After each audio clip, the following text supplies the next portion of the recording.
Hello. So আজকের ভিডিওটা কোনো স্ক্রিনকাস্ট নিয়ে না, আজকের ভিডিও হচ্ছে আমার ডিবাগ টেমপ্লেট নিয়ে। সো এটা আমার জন্য একটু নতুন এক্সপিরিয়েন্স, কারণ হচ্ছে আমাকে কি বলা যায়, আমাকে হচ্ছে মানে একটা ভিডিও কাইন্ড অফ একটা ফ্লোতে তো বানাতে হবে। সো স্টিল আমি আসলে কোনো প্রিপারেশন নেই নাই, এটা পুরোটাই বলতে গেলে স্ক্রিনকাস্টের মতোই ইনপ্রম্পটু বানানো হবে, এই আর কি। সো সো এটা শুরু করি তাহলে। অলসো অ্যাজ ইউজুয়াল আমি আমার স্ক্রিনকাস্টের ভিডিওগুলো দেখতে থাকার জন্য আমার চ্যানেল সাবস্ক্রাইব করতে পারেন। যাই হোক, সো শুরু করি। তো ফার্স্ট অফ অল, শুরু করার আগে দুইটা কথা। ফার্স্ট কথা হচ্ছে যে এখন যে কোডটা দেখাবো, যে ডিবাগ টেমপ্লেট কোডটা দেখাবো, এই কোডটা কোনোভাবেই ভালো কোড না। ভালো কোড না বলতে, সফটওয়্যার ইন্ডাস্ট্রিতে আমরা যখন কাজ করি, আমরা অনেকগুলো কোডিং স্ট্যান্ডার্ডস মেনে চলি, অনেকগুলো কনভেনশনস মেনে চলি। এই কোডে এই ধরনের কোনো কিছু মানা হয়নি। এই কোডে সিম্পলি যেটা করা হয়েছে, একমাত্র যে গোলটা ছিল সেটা হচ্ছে যাতে কন্টেস্ট দেওয়ার সময় খুবই কুইকলি জিনিসপাতি প্রিন্ট করা যায়, এছাড়া কিছুই না। সো এই জন্য এই কোডটা খুব একটা ভালো কোড আমি বলবো না, ইনফ্যাক্ট জব লাইফেও এই ধরনের কোড লিখতেও মানা করবো। সো এটা হচ্ছে ওয়ার্নিং যে ডেফিনেটলি এই কোডটাকে স্ট্যান্ডার্ড কোনো কোড চিন্তা না করতে, বা এটাকে চিন্তা করে এভাবে নিজের এভাবে না লিখতে। সেকেন্ড কথাটা, এই কোডটা ক্রেডিটও আমার না।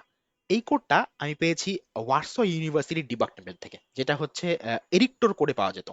সো ফার্স্ট, শুধু একমাত্র এরিক্টো না, অনেক ওয়ার্সো ইউনিভার্সিটি কম্পিটিটিভ প্রোগ্রামারেরই করে উপরে এই টেমপ্লেট থাকতো। তো ওরা হচ্ছে টেমপ্লেটটাকে আরো অনেক কম্প্রেস করে খুবই ছোট্ট বানাই ফেলছিল, যাতে হচ্ছে কন্টেস্টে টাইপ করে করে মানে কুইকলি টাইপ করে ওরা হচ্ছে টেমপ্লেটটা ইউজ করে ফেলতে পারে লাইভ কন্টেস্ট, মানে ফিজিক্যাল কন্টেস্টগুলোতে। এখন আমি তো আসলে ফিজিক্যাল কন্টেস্ট দিব না, আমি তো হচ্ছে অনলাইনে কন্টেস্ট দিব, সো আমার আসলে অত ছোট্ট কমপ্লেক্স লাগবে না। আমি যেটা করছি, এটা মানে মানে ওটাকে আগলিনেসটাকে আন্ডু করছি, করে হচ্ছে ওটাকে একটু সুন্দর করে সেই সুন্দর ফরম্যাটটা আমার ডিবাগে রেখে দিয়েছি, যাতে অ্যাটলিস্ট কোডটা দেখলে বোঝা যায় যে কি হচ্ছে।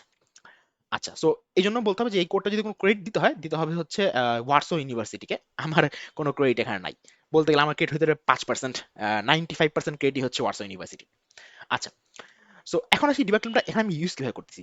সো খেয়াল করে দেখবেন যে আমি একটা ইনক্লুশন করতেছি, কিন্তু ইনক্লুশনটা একটা ম্যাক্রো দিয়ে করতেছি, যে শুধুমাত্র লোকাল নামের ভ্যারিয়েবল ডিফাইন থাকলেই আমি এটা ইনক্লুড করব, আদারওয়াইজ আমি ইনক্লুড করব না। কেন?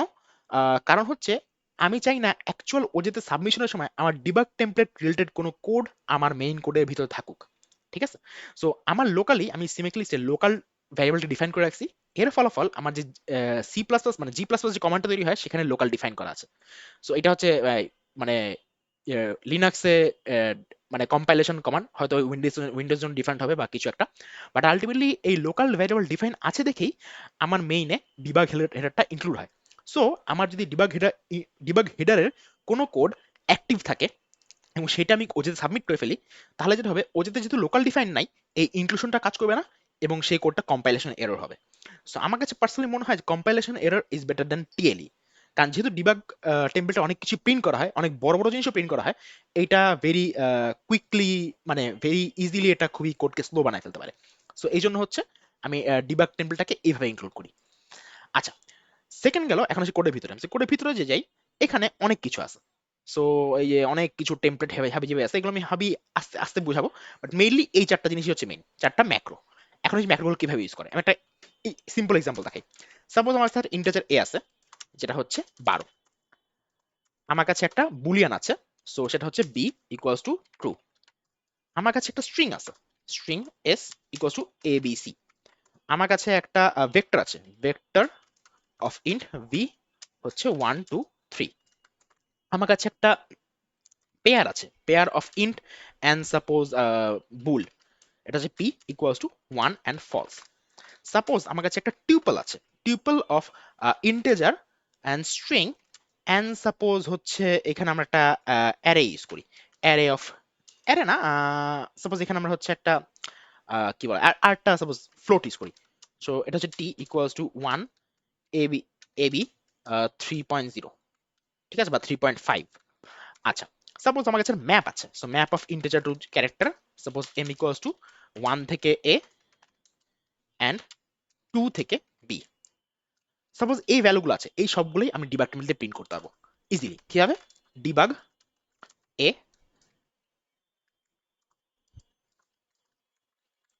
B S V P T M. আমি এখন কম্পাইল দিব। সো খেয়াল করে দেখবেন সবগুলোই প্রিন্ট হয়েছে। 20 নম্বর লাইনে 12, 21 নম্বর লাইনে ট্রু, 22 নম্বর লাইনে এবিসি, তো এই সবগুলোই প্রিন্ট হয়েছে। ইন্টারেস্টিং হচ্ছে সবগুলোই লাইন সহ প্রিন্ট হচ্ছে, কোন লাইন থেকে প্রিন্ট করা হয়েছে। এবং চাইলে এগুলো না, চাইলে নিজের কোনো স্ট্রিংও লেখা যাবে, যেমন হেয়ার। আমার লাস্ট কন্টেস্টে আমি কিন্তু এভাবে কিছু স্ট্রিংও প্রিন্ট করেছিলাম, এই যে হেয়ার প্রিন্ট হয়েছে। আচ্ছা, এখন কথা হচ্ছে সু- আরো ইন্টারেস্টিং হচ্ছে চাইলে এক লাইনে মাল্টিপল প্রিন্ট করা যায়, যেমন ডিবাগ এ বি। সমস্যা হচ্ছে এ বি তে প্রিন্ট হয়েছে কিন্তু প্রিন্টগুলো একসাথে হয়েছে। সো এই জন্য আমি যেটা করি, আমি just A be normal print করি না, আমি হচ্ছে তাদের প্রিন্ট করার আগে ডিবিজি নামে একটা ম্যাক্রো ইউজ করি। সবগুলো ম্যাক্রো মিনিং আমি বুঝাবো, ডিবিজি বি ইউজ করি। তো এটা করার সুবিধা হচ্ছে নাম সহ প্রিন্ট হয়, এ হচ্ছে 12, বি হচ্ছে ট্রু। সো এই জন্য আমি ডিবিজি ইউজ করি। আরো একটা ম্যাক্রো আছে, সেটা হচ্ছে ডিবাগ বিটস।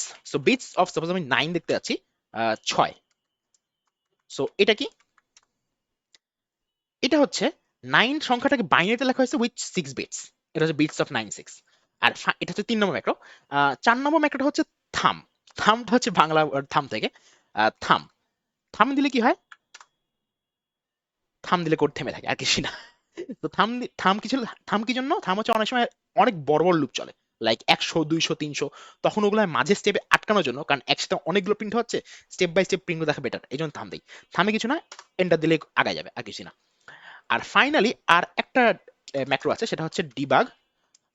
সাপোজ এটা হচ্ছে, সাপোজ ভেক্টর ভেক্টর নিয়ে কাজ করতেছি। So vector of vector and, এটা হচ্ছে জি নাম দিলাম। সাপোজ একটা ভেক্টর হচ্ছে 1 2 3, আরটা হচ্ছে এমটি, আরটা হচ্ছে 4 5, তিনটা ভেক্টর। আমি যদি এটাকে প্রিন্ট দেই ডিবাগ অফ ডিবিজিজি, যদি দেই আহ, থাম থাম আছে, জি হচ্ছে প্রিন্ট হয়েছে কিন্তু ফ্ল্যাট, 1 2 3 একটা লিস্ট, 2 এমটি লিস্ট, 4 5 একটা লিস্ট, এটা দেখা একটু ডিফিকাল্ট। সো নেস্টেড ভেক্টর জন্য আমি যেটা করছি, তার জন্য হচ্ছে D lines. D lines, so D লাইন্সে কি হয়, থাম আছে। ডি লাইন্সে কিছুই না, ডি লাইন্সে হচ্ছে সবগুলা ইন্ডেক্স হবে না, যে মানে আউটার মোস্ট লেয়ারটা নতুন নতুন লাইনে প্রিন্ট হয়। সো জিরোতে ইন্ডেক্স আছে 1 2 3, ফার্স্ট ইন্ডেক্স আছে এমটিআর এ, সেকেন্ড ইন্ডেক্স আছে 4 5। ঠিক আছে, ডি লাইন্স চাইলে ডি লাইন্সের উপর দিয়েও ডিবিজি মারা যাবে। তো ডিবিজি অফ ডি লাইন্স, তাহলে যেটা হবে ডি লাইন সহ লেখাটা আসবে। সো ডি লাইন্স অফ জি দিয়ে ফুল জিনিসটা আসবে। ঠিক আছে। আচ্ছা, থামটা সরাই, থামটা বারবার প্যারা দিচ্ছে। যাই হোক, সো এই সব কিছুই আসলে প্রিন্ট করা আছে। সেকেন্ড কোশ্চেন হচ্ছে এটা কিভাবে কাজ করতেছে। আসি এক এক করে। সো ফার্স্ট অফ অল আমার ডিবাগে ঢুকি।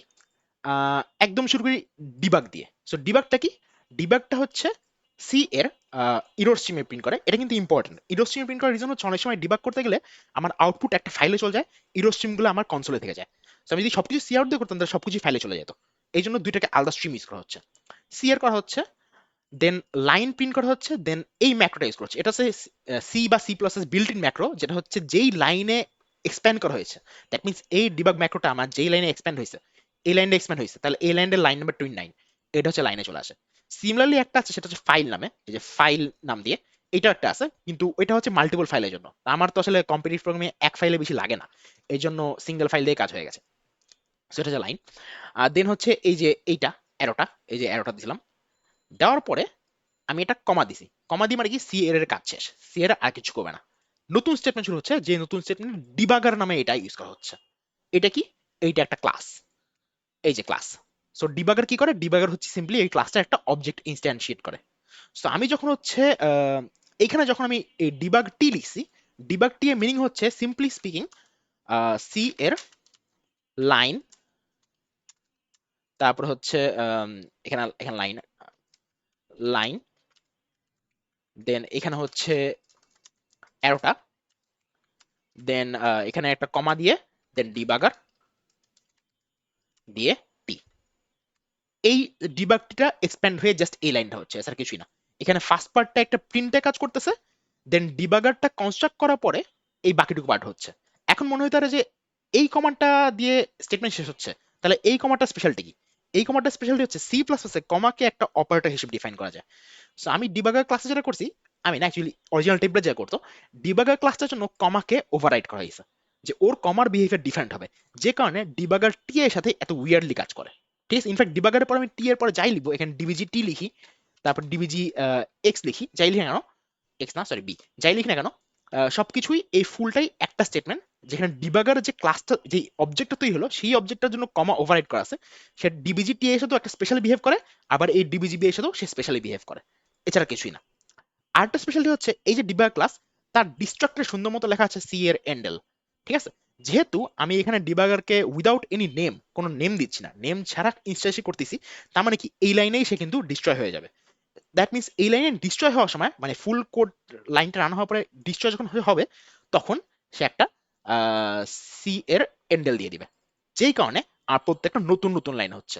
ঠিক আছে, যদি আমার এই সি এর এন্ডেলটা না থাকতো, তাহলে যেটা হইতো যে আমার সবকিছু পরপর লাইন হতো। ইনফ্যাক্ট আমি এখনই এটা দেখা দিই। সাপোজ আমার ডিবাগে এই আমি ডিস্ট্রাক্টটা সরাই দিলাম, ডিস্ট্রাক্টটা সরাই দিয়ে কোড রান করি, সবাই এক লাইনে চলে আসছে।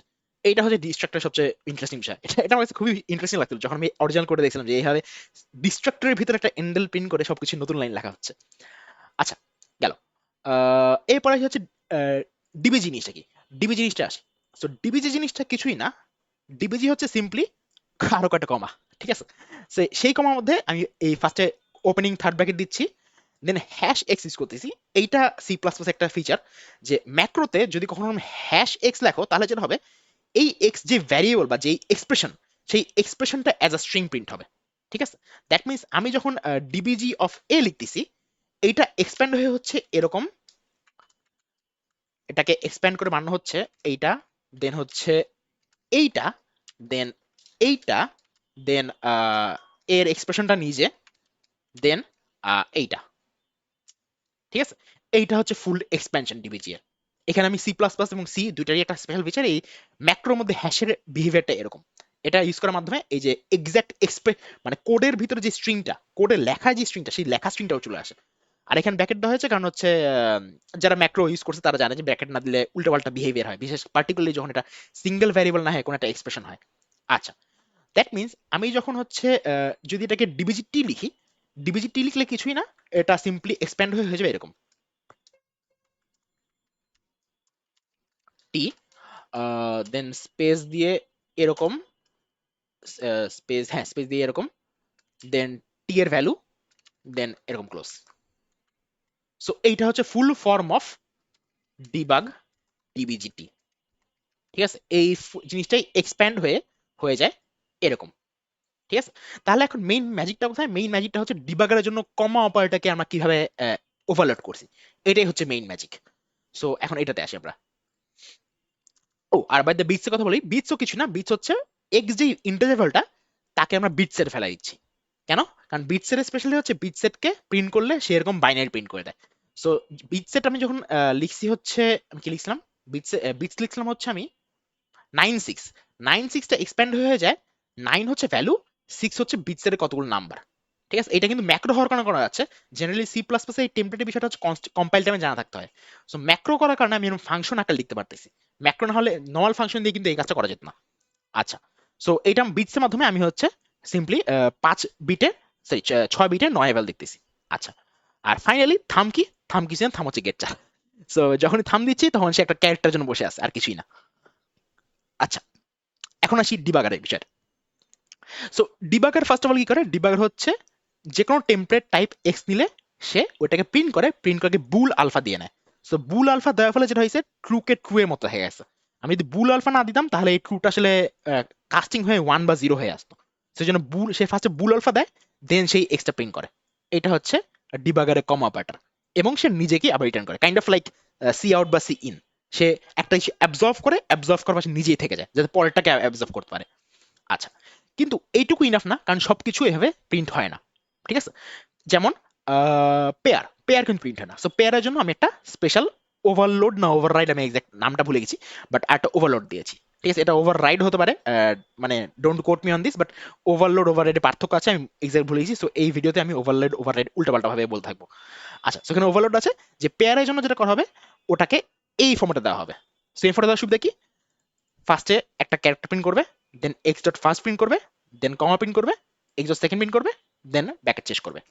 আচ্ছা, এরপরে আহ, যদি পেয়ার না হয়, এটা যদি সামথিং যেটা হয়, যেটা হচ্ছে ইটারেবল হয়। ঠিক আছে, এখানে ইটারেবলটা কি, ইটারেবল হচ্ছে C++20-তে কনসেপ্ট নামে একটা জিনিস আছে, কনসেপ্ট দিয়ে ডিফাইন করছি। ইটারেবল হচ্ছে এমন যে কোনো জিনিস যার বিগিন আছে এন্ড আছে। সো ভেক্টরের বিগিন আছে এন্ড আছে, সেটের বিগিন আছে এন্ড আছে, অ্যারে যেটা C++ অ্যারে ওইটারও বিগিন আছে এন্ড আছে। ইনফ্যাক্ট নর্মাল অ্যারে যেগুলো সেগুলোর স্ট্যাটিক অ্যারে ওগুলোরও হচ্ছে বিগিন আছে এন্ড আছে। So, যাদের বিগিন এন্ড আছে তাদেরকে আমি ইটারেবল দিচ্ছি, এটা হচ্ছে C++20 একটা ফিচার। সো খেয়াল করে দেখবেন আপনার যদি actual words or original template দেখেন, তাদের কাছে C++20 ছিল না, তারা C++17 কে টার্গেট করে টেমপ্লেট বানাইছিল। সো তারা খুবই উইয়ার্ড জিনিস ইউজ করছিল যেটাকে বলা হয় স্ফিনায়, আই বিলিভ স্ফি স্ফিনায়, যে ওটা খুবই একটা আগলি জিনিস, এবং ওটা হচ্ছে এই কনসেপ্ট জিনিসটা না থাকার ফলে একটা হ্যাক। যাই হোক, বাট আমি যেহেতু C++20-তে কোড করতেছি, আমি হচ্ছে কনসেপ্ট ইউজ করছি যে হোয়াট ইজ ইটারেবল। সো ইটারেবলের জন্য যদি ইটারেবল টাইপ হয় এবং সে যদি স্ট্রিং ভিউতে কনভার্ট না করা যায়, ঠিক আছে, এটা একটু ইম্পর্টেন্স আছে, এটা একটু পরে আসতেছি। বাট ইটারেবল হয় এবং তাকে যদি স্ট্রিং ভিউতে কনভার্ট না করা যায়, তাহলে যেটা করব আমি তার উপর এই ফার্স্ট ব্র্যাকেট দিব, দেন হচ্ছে লুপ চালায় চালায় তার প্রত্যেকটা এন্ট্রিতে প্রিন্ট করব। এই যে অটো লুপিং, ওই অটো লুপিংটা তখনই কাজ করে যখন বিগিন এবং এন্ড থাকে। এটা হচ্ছে ইটারেবলের সুবিধা। ঠিক আছে, দেন আবার লাস্টে ব্র্যাকেট দিয়ে শেষ করে দিব। সো এই কারণে হচ্ছে আমার ভেক্টরটা সুন্দরভাবে ব্র্যাকেটের ভিতরে 1 2 3 আকারে প্রিন্ট হয়েছে। আচ্ছা, এইটা কিন্তু ইম্পর্টেন্ট। এই যে রিকোয়ারটা না দিলে কি হতো, রিকোয়ারটা না দিলে এই ঝামেলা হয়ে গেছে। কি ঝামেলা? সেগমেন্টেশন ফল্ট হয়ে গেছে কেন? আচ্ছা, সেগমেন্ট ফল্ট কেন হয়েছে আমি এখন বুঝতে পারছি না। বাট মোট কথা এটা না এটা এটা না দিলে যেটা হইতো, এই যে স্ট্রিং গুলো ঝামেলা ফেলতো আমাদেরকে।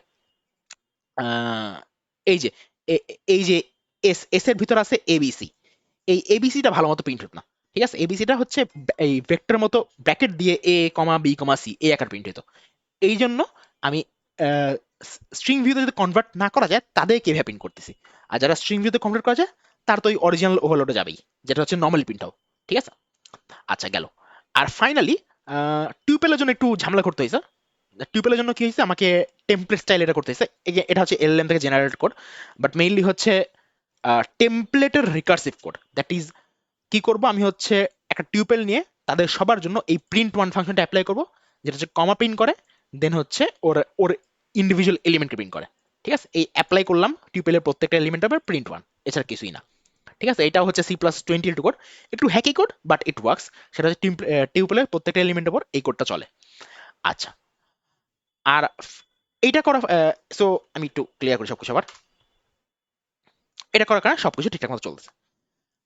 আর ম্যাপের জন্য এই সব কিছু যদি কাজ করে, তাহলে ম্যাপের জন্য আমার স্পেশাল কিছু করা লাগবে না, কারণ ম্যাপও আলটিমেটলি কিছু না, ম্যাপও একটা ইটারেবল।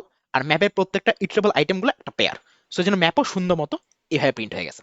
ঠিক আছে, আচ্ছা ফাইনাল যেটা সেটা হচ্ছে ডি লাইন্স, রাইট? সবকিছু এক্সপ্লেন করছি, বাকি আছে এই ডি লাইন্স এর বিষয়টা। ডি লাইন্স জিনিসটা কি? সো ডি লাইন্সটাও এটাও আমার একটু আমার নিজের বানানো। সেটা হচ্ছে আমি ডিবাগ লাইন্স নামে একটা স্ট্রাকচার বানাইছি, যেটা হচ্ছে সিম্পলি একটা যে কোনো কিছু কন্টেইন করে। কেন করছি? কারণ ডি লাইন্স যখন লিখি, ডি লাইন্স কিছুই না, ডি লাইন্স হচ্ছে এই ডিবাগ লাইন্স স্ট্রাকচারটা বানায়, যে স্ট্রাকচারের ভিতরে এক্স কে ভরে দেয়। ঠিক আছে, ভরে রেখে দেওয়া মানে কি, কারণ এই ডিবাগ লাইন্সের জন্য আমি এবার আরেকটা ওভারলোড বানাইছি। দ্যাট মিনস এই যে টুপল, ইটারেবল, স্ট্রিং, নর্মাল সবকিছু তো আছেই।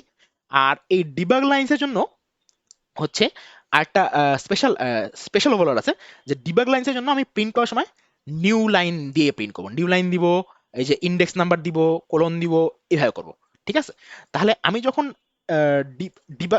ডিবিজি ডিবাগ ডিবিজি জি লিখি, সো জি লিখলে সে হচ্ছে নর্মাল আমার ইটারেবল যে ওভারলোডটা সেটা ইউজ করে, কিন্তু ডি লাইন্স লিখলে সে ডিবাগ লাইন্সের ওভারলোডটা ইউজ করে। এই জন্য সে আর নর্মাল ওই কমাস আকারে যায় না। এই জন্য লাইন 39-এ জি একভাবে দেখাচ্ছে আর ডি লাইন্স জি আরেকভাবে দেখাচ্ছে। ঠিক আছে, কিন্তু একটা অসুবিধা হচ্ছে ডি লাইন্স কিন্তু শুধুমাত্র আউটার লেয়ারেই কাজ করে। দ্যাট মিনস আমার যদি এটা হচ্ছে আরেক লেয়ার ভিতরে ঢুকতাম, তাহলে কিন্তু স্টিল আবার সবকিছু ফ্ল্যাট হয়ে যেত।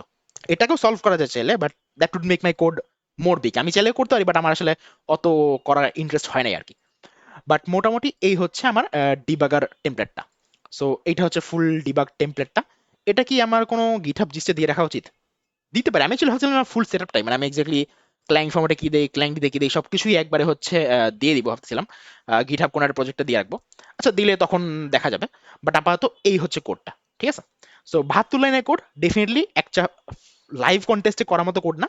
বাট এই কোডটা হচ্ছে যদি একবার বাসায় করে রাখি, তাহলে আমি বারবার আমার জাস্ট এই কোডের ভিতরে জাস্ট এই হেডারটা দিলেই হচ্ছে, এছাড়া কিছুই না।